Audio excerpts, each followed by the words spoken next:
Item ಯಾವುದೇ ಇರಲಿ try ಮಾಡಿ ಆಚಿ ಚಿಕನ್ ಮಸಾಲಾ. ರಾಜ್ಯದಲ್ಲಿ ಕಾಂಗ್ರೆಸ್ ಸರ್ಕಾರದಿಂದ ಎಸ್ಐಆರ್ ದುರ್ಬಳಕೆ ಅಂತ ಬಿಜೆಪಿ ಸಮರ ಸಾರಿದೆ. ಇದೇ ವಿಚಾರದ ಬಗ್ಗೆ ಕೋರ್ ಕಮಿಟಿ ಸಭೆಯಲ್ಲಿ ಕೇಸರಿ ಪಡೆ ಗಂಭೀರ ಚರ್ಚೆ ನಡೆಸಿದೆ. ಬಿಜೆಪಿ ಕೋರ್ ಕಮಿಟಿ ಸಭೆಯ ಬಳಿಕ ಮಾತನಾಡಿದ ವಿಜಯೇಂದ್ರ, ಕಾಂಗ್ರೆಸ್ ಸರ್ಕಾರ ಅಧಿಕಾರಿಗಳನ್ನ ದುರ್ಬಳಕೆ ಮಾಡಿಕೊಂಡು ಇಡೀ ವ್ಯವಸ್ಥೆ ಹಾಳು ಮಾಡುತ್ತಿದ್ದಾರೆ. ಎಸ್ಐಆರ್ ವಿಚಾರಕ್ಕೆ ಪ್ರತಿಯೊಬ್ಬ ಕೋರ್ ಕಮಿಟಿ ಸದಸ್ಯರಿಗೆ 3 ಜಿಲ್ಲೆಗಳ ಜವಾಬ್ದಾರಿ ಕೊಟ್ಟಿದ್ದೇವೆ. ಅಲ್ಲದೆ ಮುಂಬರುವ ಉಪಚುನಾವಣೆ ಹಾಗೂ ಶಿಕ್ಷಕರ ಪದವೀಧರರ ಕ್ಷೇತ್ರಗಳ ಚುನಾವಣೆಗೆ ಬಿಜೆಪಿ ಜೆಡಿಎಸ್ ಮೈತ್ರಿಯ ಗೆಲುವಿನ ಕಾರ್ಯತಂತ್ರದ ಬಗ್ಗೆ ಸುದೀರ್ಘ ಚರ್ಚೆ ನಡೆಸಿರುವುದಾಗಿ ತಿಳಿಸಿದರು. ಇದೇ ವೇಳೆ ಪಕ್ಷಕ್ಕೆ ಮುಜುಗರ ತರುವಂತೆ ಬಹಿರಂಗ ಹೇಳಿಕೆ ನೀಡುವ ನಾಯಕರಿಗೆ ಇನ್ಮುಂದೆ ನೋಟಿಸ್ ನೀಡಲಾಗುವುದು ಎಂದು ಎಚ್ಚರಿಸಿದ್ದಾರೆ.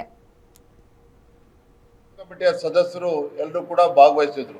ಅನೇಕ ವಿಚಾರಗಳು ಬಹಳ ಸುದೀರ್ಘವಾಗಿ ಚರ್ಚೆಗಳಾಗಿದ್ದಾವೆ. ಸುಮಾರು 2-2.5 ಗಂಟೆಗಳ ಕಾಲ ನಮ್ಮ ಕೋರ್ ಕಮಿಟಿ ಸಭೆ ಹೊತ್ತು ಆಗಿದೆ. ಇಂದಿನ ಕೋರ್ ಕಮಿಟಿನಲ್ಲಿ ಪ್ರಮುಖವಾಗಿ ಚರ್ಚೆ ಆದಂತ ವಿಚಾರ ಅಂತ ಹೇಳಿದ್ರೆ, ಮತದಾರರ ಪಟ್ಟಿಯ ಪರಿಷ್ಕರಣೆ SIR ಏನ್ ಚುನಾವಣಾ ಆಯೋಗ ಕೈಗೆತ್ತಿಕೊಂಡಿದೆ. ಈ ಕಾಂಗ್ರೆಸ್ ಸರ್ಕಾರ ಅಧಿಕಾರಿಗಳನ್ನ ದುರ್ಬಳಕೆ ಮಾಡಿಕೊಂಡು ಇಡೀ ವ್ಯವಸ್ಥೆಯನ್ನ ಹಾಳು ಮಾಡುವಂತ ಕೆಲಸ ಏನ್ ಮಾಡ್ತಾ ಇದ್ದಾರೆ. ಇದನ್ನ ನಾವು ಇನ್ನೂ ಹೆಚ್ಚು ಗಂಭೀರವಾಗಿ ತೆಗೆದುಕೊಳ್ಬೇಕು.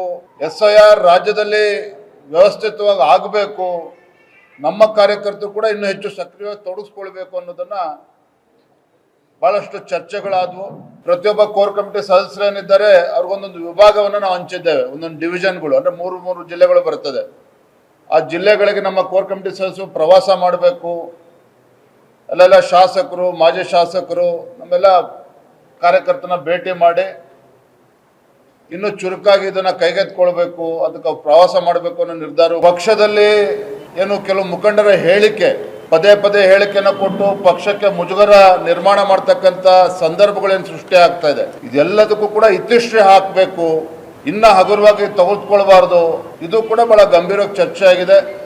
ಯಾರ್ಯಾರ ರೀತಿ ಮಾಧ್ಯಮಗಳ ಮುಂದೆ ಹೋಗಿ ಹೇಳಿಕೆಯನ್ನು ಕೊಟ್ಟು ಪಕ್ಷಕ್ಕೆ ಮುಜುಗರ ಉಂಟು ಮಾಡ್ತಾ ಇದ್ದಾರೆ, ನೋಟಿಸ್ ಕೊಟ್ಟು ವಿವರವನ್ನು ಕೂಡ ಪಡೆದುಕೊಳ್ಬೇಕು. ಇದೆಲ್ಲದೂ ಕೂಡ ಇತಿಶ್ರೀ ಆಡಬೇಕು ಅಂತ